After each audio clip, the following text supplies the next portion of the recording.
नमस्कार। समाजवादी पार्टी ने कुछ सीटों पर अपने प्रत्याशी घोषित किए थे। उसमें से एक सीट बदायूं भी है, जिसमें समाजवादी पार्टी के वरिष्ठ नेता और सपा के अध्यक्ष अखिलेश यादव के चाचा शिवपाल सिंह यादव का नाम भी घोषित हुआ था। उनके लिए बदायूं सीट से चुनाव लड़ने की घोषणा हुई थी। लेकिन बीते कुछ दिनों में ऐसे संकेत मिल रहे हैं कि शिवपाल सिंह यादव बदायूं से चुनाव नहीं लड़ना चाहते। वो संभल से चुनाव लड़ना चाहते। कुछ घटनाक्रम भी हुआ। संभल से जो सांसद इस समय थे और उनका टिकट भी घोषित हो गया था 2024 के लिए, 94 साल की उम्र में डॉक्टर शफीकुर रहमान बर्क, उन्हें ही प्रत्याशी बनाने का निर्णय लिया था समाजवादी पार्टी ने। लेकिन एकाएक उनका बीमारी की वजह से पिछले दिनों निधन हो गया और अब समाजवादी पार्टी में नए कैंडिडेट की संभल से तलाश शुरू हो गई। कई नाम सामने आए, जिसमें डॉक्टर शफीकुर रहमान बर्क के पोते, जो कि विधायक हैं अभी कुदरती से, उनका नाम चर्चा में आया। संभल के नगर विधायक का नाम चर्चा में आया और ये भी कयास लगाए जाने लगे कि अब चूंकि संभल की सीट पर नए प्रत्याशी की घोषणा होनी है, तो हो सकता है कि इस सीट पर मुलायम सिंह यादव के परिवार का ही कोई व्यक्ति यहां यादव परिवार से ही भाग आजमाने के लिए आ सकता है। ये कयास लगाए गए जब धर्मेंद्र यादव संभल आए। डॉक्टर शफीकुर रहमान बर्क की निधन के बाद जब वो यहाँ पहुंचे तो ये कयास लगे।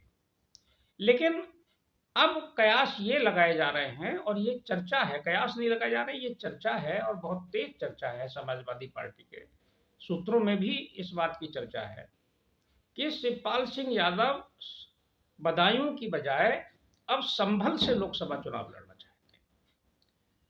वे बदायूं की बजाय संभल को ज्यादा महत्वपूर्ण और सुरक्षित मानते हैं।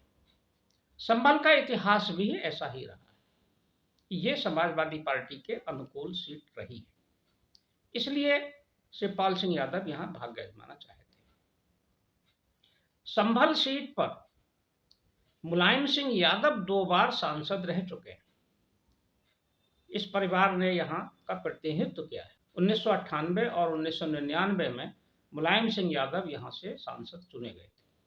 उसके बाद 2004 में प्रोफेसर रामगोपाल यादव भी यहाँ से चुनाव लड़ चुके हैं और जीत चुके हैं। इस सीट का इतिहास ये है कि 1977 से और अगर 2019 तक का इतिहास देखें तो जो 12 चुनाव हुए हैं 77 से, हम 77 से बात करते हैं, तो उन 12 में से 9 बार यहाँ से यादव प्रत्याशी ही चुनाव जीता है, जिसमें 2 बार शांति देवी यहाँ से सांसद बनी, 2 बार शिवपाल सिंह यादव यहाँ से सांसद बने, 2 बार मुलायम सिंह यादव सांसद बने, 1 बार ब्रजेंद्र पाल सिंह यादव सांसद बने, 1 बार डीपी यादव यानी धर्मपाल सिंह यादव सांसद बने और 1 बार प्रोफेसर रामगोपाल यादव सांसद बने। तो इस तरह से 9 बार लगातार 1977 से लगातार यहाँ 9 बार, यानी कि 2004 तक, 2009 में यहाँ बहुजन समाज पार्टी ने डॉक्टर शफीकुर रहमान बर्क को टिकट दिया था और वो जीत गए थे। और 2014 का चुनाव भारतीय जनता पार्टी जीत गई। यहाँ सत्यपाल सिंह सैनी को टिकट मिला और वो चुनाव जीते।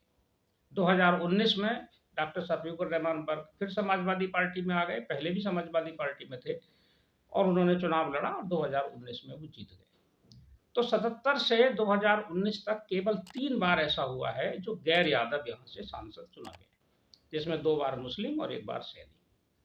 बाकी सभी चुनाव में यहाँ यादव समुदाय से ही, जाति से ही प्रतिनिधित्व किया है और जीत भी अधिक अंतर से हुई है, बड़े अंतर से जीते भी हैं प्रत्याशी।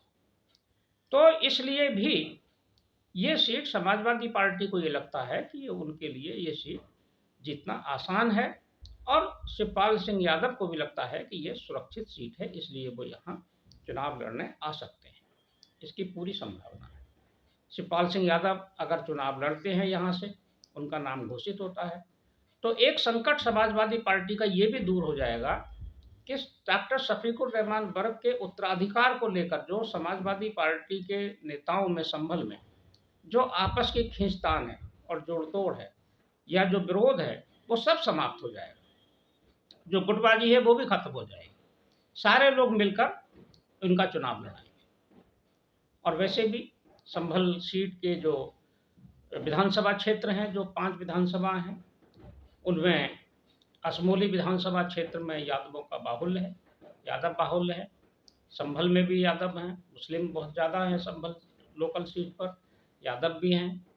इसके अलावा बिलारी और पुनरकी दोनों में यादव संख्या है, पर्याप्त है, बहुत ज़्यादा नहीं लेकिन पर्याप्त है। और मुस्लिम वोट ज़्यादा है, पुनरकी में बहुत ज़्यादा मुस्लिम वोट है, बिलारी में, और इसी तरह से चंदोसी में कम है, लेकिन चंदोसी में भी है। तो इस तरह से ये सीट समाजवादी पार्टी के लिए मुफीद सीट लगती है और उनको लगता है कि वो आसानी से इस सीट को जीत लेंगे और उनके समीकरणों में भी फिट बैठती है। देखते हैं कि अभी जो चुनाव की तैयारियों के बीच समाजवादी पार्टी जब अपनी सीट घोषित करेगी तो उसमें हो सकता है कि बदायूं की सीट को परिवर्तित कर दें और बदायूं की सीट परिवर्तित करके इस सीट को वो शिवपाल सिंह यादव के लिए छोड़ दें।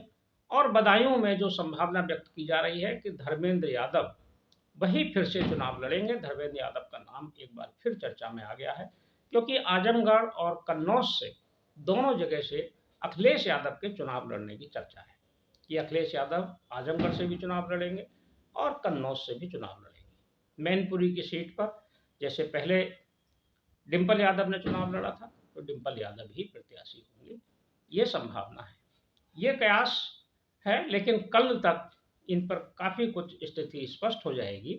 संभवतः कल या परसों में सभी पार्टियों के टिकट लगभग घोषित हो जाएंगे और पूरे उत्तर प्रदेश की 80 सीटों का परिदृश्य सामने आ जाएगा, कौन कहाँ से लड़ने वाला है। लेकिन ये सीट महत्वपूर्ण है। मुरादाबाद मंडल वैसे भी समाजवादी पार्टी के लिए बहुत महत्वपूर्ण है। मुरादाबाद मंडल समाजवादी पार्टी के लिए वो क्षेत्र है जिसमें 2019 के चुनाव में सभी सीटें भारतीय जनता पार्टी यहाँ हार गई थी और समाजवादी पार्टी को यहाँ पूरे मुरादाबाद जिले की जो 3 मुरादाबाद जिले की जो सीट है, एक मुरादाबाद, रामपुर जिले की रामपुर और संभल की ये संभल सीट, ये तीनों सीटें समाजवादी पार्टी ने जीत ली थी। जबकि 3 सीटें बहुजन समाज पार्टी ने जीती थी। गठबंधन था समाजवादी पार्टी और कांग्रेस, समाजवादी पार्टी और बहुजन समाज पार्टी का। अमरोहा, बिजनौर और नगीना, ये तीनों सीटें समाजवादी पार्टी ने जीती थी। एक तरह से 6 की 6 सीटें गठबंधन ने जीती थी, जिसमें 3 समाजवादी पार्टी ने और 3 बहुजन समाज पार्टी ने। भारतीय जनता पार्टी इस मंडल में एक भी सीट नहीं जीत पाई थी। इस बार भारतीय जनता पार्टी का प्रयास है कि वो मंडल की हारी हुई सभी सीटों को जीते। उसके लिए उसने रणनीति बनाई है और राष्ट्रीय लोकदल के साथ जो समझौता हुआ है उसमें ये बात भी बहुत महत्वपूर्ण है कि भारतीय जनता पार्टी हारी हुई सीटों को जीतना चाहती है। इसीलिए इसी समझौते के तहत भारतीय जनता पार्टी ने बिजनौर की सीट राष्ट्रीय लोकदल को छोड़ दी है और बाकी सीटों पर भारतीय जनता पार्टी अपने प्रत्याशी घोषित कर रही है। सभी जगह लगभग प्रत्याशी घोषित हो गए हैं। रामपुर में, संभल में, अमरोहा में और नगीना में केवल मुरादाबाद सीट पर प्रत्याशी की घोषणा होना बाकी है, जो कल तक हो जाएगी। देखते हैं प्रत्याशियों की घोषणा होने के बाद क्या स्थिति बनती है और संघर्ष का क्या स्वरूप बनता है इस क्षेत्र। समय संवाद में आज बस इतना ही। कल फिर मिलेंगे किसी एक खास विषय के साथ। तब तक के लिए मैं सर्वेश कुमार सिंह आपसे विदा लेता हूँ। नमस्कार।